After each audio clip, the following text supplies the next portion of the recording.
নমস্কার, শুভ সন্ধ্যা। নিউজ ভ্যানগার্ডের পর্দায় সকলকে স্বাগত। এই মুহূর্তে আপনাদের সঙ্গে আমি রয়েছি শতাব্দী। আজকের আবহাওয়া কিন্তু সকাল থেকে ছিল এক প্রকার কুয়াশার চাদরে ঢাকা। রবিবারের সকাল এবং চারপাশের দৃশ্য যেন সাদা চাদরে মোড়া ছিল। প্রচন্ড শীত, আর সেই শীতের হাড় কাঁপানো দাপট থেকে নিজেদেরকে একটু স্বস্তি দিতে আগুন জেলে তাপ নিচ্ছেন যানবাহন চালক থেকে শুরু করে যারা পথচারীরা ছিলেন। প্রত্যেকের ক্ষেত্রে কিন্তু দেখা গেছে আজকের এই চিত্র। কারণ রবিবার সকাল থেকে সূর্যের কিন্তু সে অর্থে দেখা মেলেনি। প্রচন্ড কুয়াশা এবং ঠান্ডার হাত থেকে এই স্বস্তি দিতে আজকে সেই চিত্র লেন্সবন্দি হয়েছে কাঠালিয়া মোটর স্ট্যান্ডে। রবিবার অস্বস্তিকর আবহাওয়া বিরাজমান করছে সর্বত্র এবং জনগণের কাছে এক অস্বস্তিকর প্রকৃতির অসহনীয় উপলব্ধি।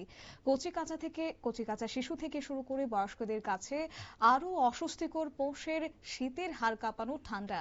পৌষের মাসে সবচেয়ে হাড় কাঁপানো ঠান্ডা রবিবার এদিন পরিলক্ষিত হয়েছে। সকাল থেকে লক্ষ্য করা গেছে সোনামুড়া টু বিলোনিয়া বাইপাস সড়কের দুপাশে একাংশ যুবক গাড়ি পুরনো টায়ার চালিয়ে প্রচন্ড ঠান্ডা থেকে কিছুটা নিস্তার পাওয়ার জন্য আগুনে হাত বাড়িয়ে তাপ নিতে।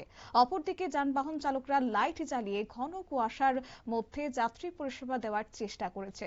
যাই হোক, বলা চলে যে রবিবার বিশেষ করে রাত পোহানোর পর থেকে এক অস্বস্তিকর আবহাওয়ায় দিন কাটানো জনজীবন কাটছে বড়ই কষ্টদায়ক। এই হচ্ছে অবস্থা গ্রামীণ এলাকার বাড়িঘরের বয়স্কদের সময় কাটানো এক প্রকার কষ্টদায়ক বলে কিন্তু তারা জানাচ্ছেন।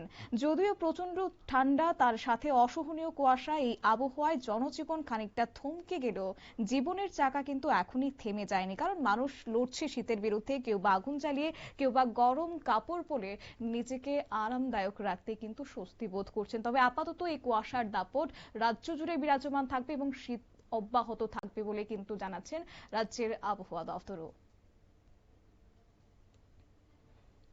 নিয়ে নিচ্ছি ছোট্ট একটি বিজ্ঞাপন বিরতির সঙ্গে থাকুন।